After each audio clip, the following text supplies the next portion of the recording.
So Palia has a bit of a problem that people don't seem to really want to talk about, and this problem mostly arises from the game's story and more specifically the villagers' backgrounds and their backstories. So, I mean, here are some characters. I'll read out all the names. We have Ashra, Sifu, Hashan, Hadari, Najima, Reth, and Tish. Now, if you could tell me, and I want you to think about this for a second, I'll wait for you. What is the common trait between these characters? So, have you come up with your answer yet? If you said that these are all characters that get a decent amount of their character traits and development through terrible things happening to a female character, whether that be their wife, their mother, or even themselves in one of these cases, you'd be correct. If you're asking why is that a problem, well, firstly, where's the dead and maimed men? And secondly, because it's rooted in some fairly misogynistic and lazy writing trends from the last millennia. And to show off a bit of this misogynistic and lazy writing trends from the last millennia, we're going to jump to a website from the last millennia in order to explain this. So in 1999, Gail Simon, or Simon, I don't know how to say her name because I'm really bad at names, so I will be calling her Gail from now on.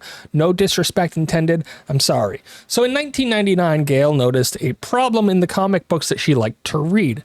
To explain this problem simply, when compared with their male counterparts, female characters in these comics tended to suffer terrible fates at a much higher rates. And these terrible fates typically also had some sexual or controlling meaning behind them, which I don't really want to get into too much here. Just know that they went hand in hand in the writing of characters at this time. So after noticing this, Gail made a list of female characters who had these terrible things happen to them, and to quote her about this whole process, "When I realized that it was actually harder to list major female heroes who hadn't been sliced up somehow, I felt that I might be onto something a bit, well, creepy." And all the emphasis is the original persons. Looking at her list, it is a bit very creepy to look at and actually think about. But I can hear you now. You might be thinking, yeah, but men die in comics too. And to that, I'll read a response from the same site from Joan Hilty, who at the time of writing was an editor for DC Comics. And I'll read the response verbatim. It's a bit long.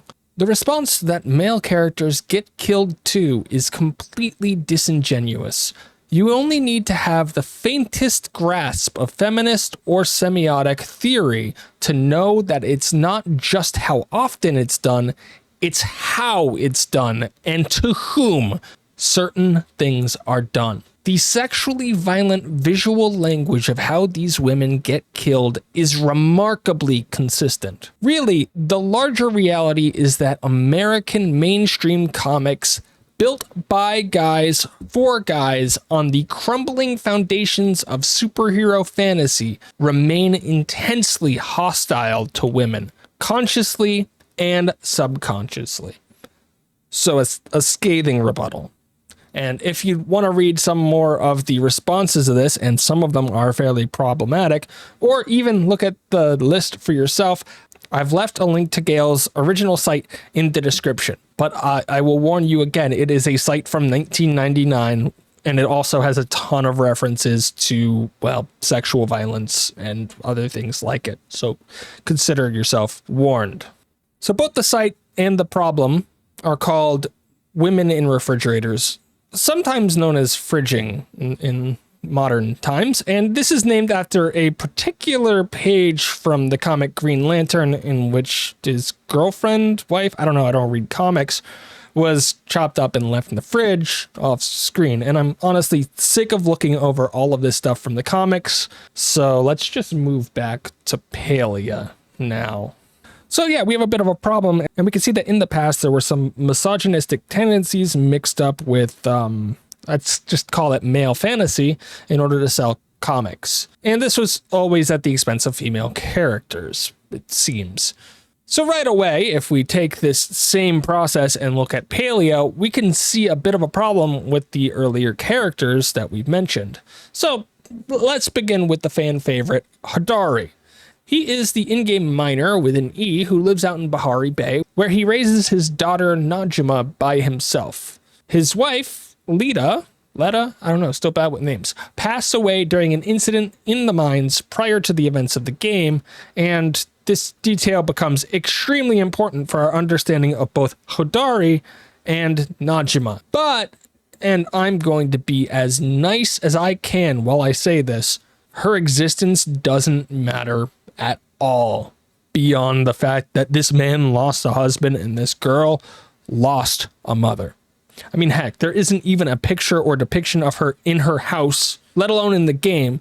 And Hodari's a romanceable character, so that's a whole thing. She's basically just a name and a couple of character traits for the other characters. Nothing else. Next up, we have Ashura, who is the proprietor of the local taverning hall, the Ormu Inn, which he had built with his wife, Sabine, who, you've guessed it, is very much dead by the time the game takes place. Now, I don't really know what caused this sudden unaliveness, but that is one of the main features used in the game to establish Ashura's character and personality for us. I mean, she's got a better position in the game than Letta. At least there's a picture of her in it. I mean, what's the purpose of her character being dead? Is it just to make Ashura's backstory more interesting? To give him more character? I mean, there are more potential reasons for this, but I honestly don't want to spoil some things, and those potential things don't really give us any good answer to this, so sorry, I guess that's where I'll cut this off. And our final major incident of a woman being dead, or in this case, missing, relates to Sifu, a blacksmith and somewhat new transplant from out of town. And don't worry, nothing bad happens to her. No, it happened to her wife, Talon, who is the missing mother of Hashan, the person who found Tao, and again, Sifu's wife, so they are the LGBT representation within the game. So this is half of the LGBT representation in the game, and is yet another female character whose status is used to prop up other characters' stories and personalities. The only difference is we don't know if Talon's actually dead. We just know she's not in the game, not around anymore, and the characters around her believe and act as if she's dead. To put two and two together here real quick, and sorry, I'm going off script here because this is the thing that really bothered me, that made me want to talk about all of this, because it's not enough to be misogynistic in your writing. It's not enough for it to all have ties back to whatever was happening in comic books. When you make an LGBT character, just to write them out or to do what I originally wrote in here as punishing the LGBT character for being LGBT by ruining their lives, removing characters from the world, all because you can, is that really the representation that you want? And I say you because I am squarely a straight white male, cis white male. I have no part in all of this. I brought this up in a stream a couple of days ago, and I was told under no uncertain terms that I should make this video and that I should also probably look up a few more tropes besides just the comic book ones, because apparently gay representation in media has been trash. And, this doesn't help me support them in any way, does it? They literally put a lesbian couple in, the representation of the LGBT, to, before anything even happens, remove one of them from the game, leave the other one live with the shame and the problems of having to abandon said character, and not really tackling any of the issues or creating a good story or even representing this group in a good way. Are you that afraid of the relationship being in the game? Are you that afraid of the relationship in the game? Because from where I'm sitting, it really wouldn't be that hard for me to argue that the devs felt pressured by the community to add LGBT representation to the game, but didn't really like those people, and I'll put that in quotes just for you, So they just wrote one of them out of the story in a cheap fashion in order to have them not be there so you didn't have to write for them. And the other one, just punish them. Now, I'm not completely evil, so that's not what I believe happened here. But it should be really telling to you that when we look at all of the tropes in the past and we look at what the writing is in the game, that this isn't really that far off from a realistic interpretation that literally anybody could make about these characters. I mean, I guess it's somewhat progressive to have the bad things happen to the wife of a woman instead of a man, but you didn't really do all that much here, did you? If anything, you made it worse. Okay, I'm back on script. All the annoying stuff is done. Let's move on. Now, I do have some other examples of this fridging thing if you want them. You guys remember Hidari's daughter from not that long ago, Najuma? Well, she's been maimed, which is a classic example of this fridging thing. You see, she's had basically half of her leg blown off. Don't know if you've realized it. It's there. It's gone. That's a bad thing. You remember Reth and Tish and how I threw them on the list? Well, they're both there for a reason. You see, Tish is a chronically ill person who had to move to the village with her brother in order to, I don't know, attempt to get better. It was a common thing done in France in the medieval times to move out to the countryside to try to improve your health. Now, don't know if you know this, but being sick and chronically sick, as I would be starkly aware, is a bad thing. It sucks. I have minor conditions and I hate it. I don't want to think about what her life would be like on a day-to-day basis. But also, because she's sick, Reth has been relegated to working with the literal cartel in order to give her a somewhat better life. I don't know how to explain this any better. Because the woman is sick, it has negative actions and negative appearances on other people around her, including her brother. That's the problem that I have here. I mean, sure, Tish and Najima both look like they're dealing with their problems fine, but is it really okay for all of these problems to be loaded on the back of, well, it's a misogynistic look, so it's all going to be women, right? It's all going to be women. Okay, I've lied. It's not all women. Ashura has a missing eye. He got it from his adventuring days. He also looks like he's dealing with it okay. He's the only maimed male character. There are no dead husbands anywhere.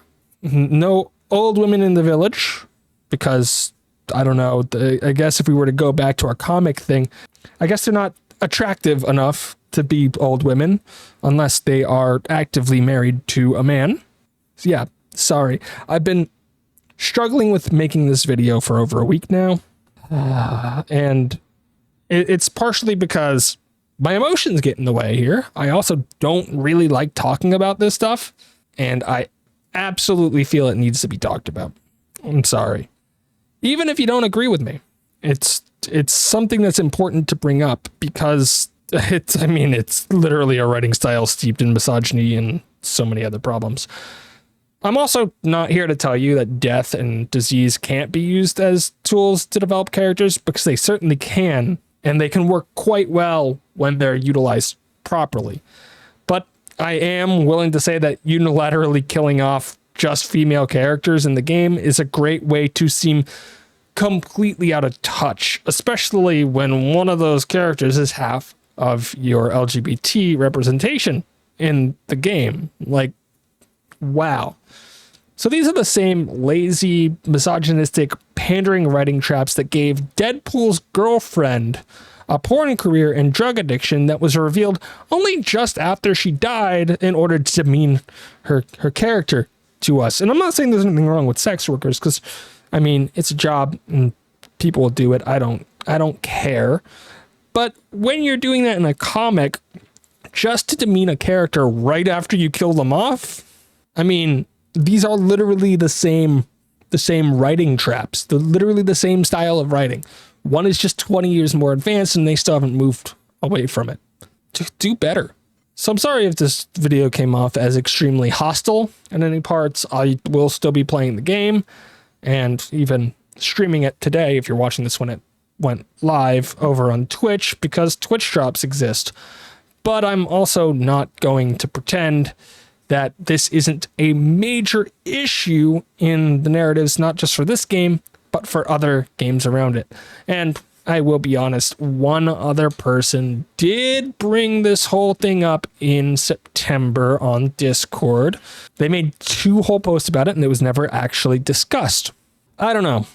I'd like to thank the people who helped make this channel possible. This is probably the most emotionally fueled video that I've made. It's also been the most negative video that I made so far that I've actually released, and the most emotional to actually try to make. This is like the 3rd time I'm recording this dialogue, and I've just said, screw it. I'm releasing it like this, and you guys will get some gameplay put up on screen, because I don't really feel like editing this together. This sucks. I don't want to do this. I hate every part of this. If you want to see other videos, or I don't know, do something happier, I'll let YouTube recommend something here, but I'll be honest, by this point, even just a recording, haven't even edited this thing together yet. And then I'm going to do very minimal editing. I will thank the people who saw my YouTube community post a few days ago as well, and gave encouragement and told me that I should make it, because this is really, I don't want to make the ending about me. I don't. This isn't about me. It's about a problem with narratives. I'm sorry. Have a good day.